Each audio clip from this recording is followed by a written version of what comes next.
Selamat pagi jemaat Tuhan dimanapun berada pada pagi hari ini.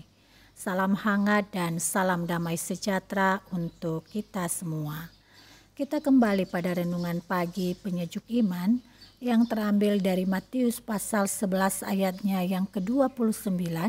Demikian firman tertulis.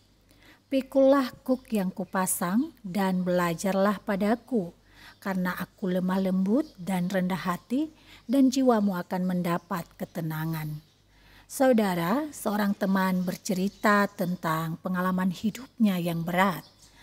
Masalah bertubi-tubi seolah tak ada jeda. Dari sekian masalah itu, ia merasa tak mampu berdiri. Karena itu, ia merindukan suatu tempat dan keadaan yang terbebas dari masalah. Ia ingin pergi entah kemana yang juga dia tidak tahu. Kerinduan terdalamnya adalah bebas dari masalah. Saudara, dalam masalah yang berat, ada saja percakapan dalam diri kita yang ingin mengambil alih instruksi dan mencoba mengarahkan langkah kita pada pikiran yang pendek. Namun saat suara itu datang, selalu ada juga hati nurani yang berbisik kencang bahwa dimanapun kita berada, selalu ada masalah. Siapapun kita, tanpa pandang bulu, ia akan menghadapi masalahnya dengan porsi yang tidak pernah kita tahu. Ya, firman Tuhan yang kita renungkan hari ini menegaskan demikian, bahwa setiap orang memiliki kuknya sendiri-sendiri. Kuk itu adalah kayu yang dipasang dan ditanggung oleh seekor kerbau atau lembu. Dengan kuk itu, seekor lembu atau kerbau dapat dikendalikan dalam melakukan kerjanya sebagaimana harapan dari pemiliknya. Dan memang benar, kuk itu membuat kebebasan kerbau atau lembu tertekan. Tetapi ketika seekor kerbau atau lembu setia dan tegar menanggung, ia akan memberikan hasil kerja yang baik. Saudara yang terkasih dimanapun berada, terkait kuk, Paul W. Powell dalam bukunya yang berjudul Murid Sejati pernah berkata Yesus memakai dua lambang yang besar bagi penyerahan diri. Yang pertama adalah salib dan yang kedua adalah kuk.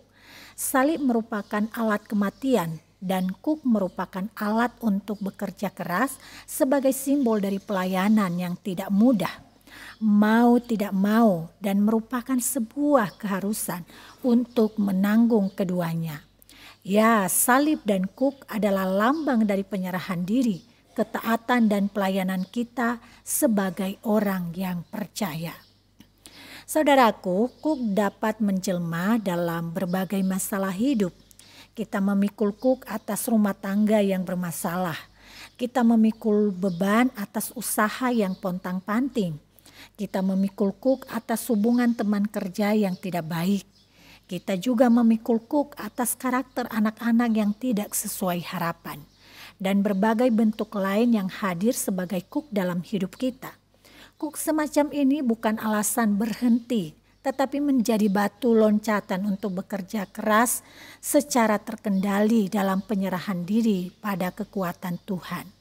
Ya, jika masalah semacam ini diizinkan hadir, itu artinya kita dipanggil untuk berserah dalam kendali Allah sambil terus mengatasinya sesuai porsi kita sebagai manusia.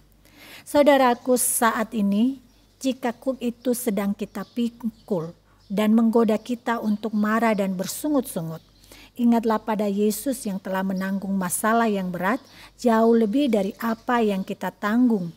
Dari Yesus kita belajar tentang tegar menanggung kuk dan berserah dalam kendali Allah.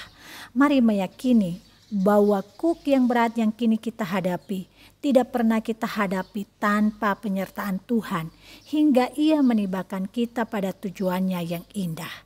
Tuhan kiranya menyertai. Mari kita berdoa.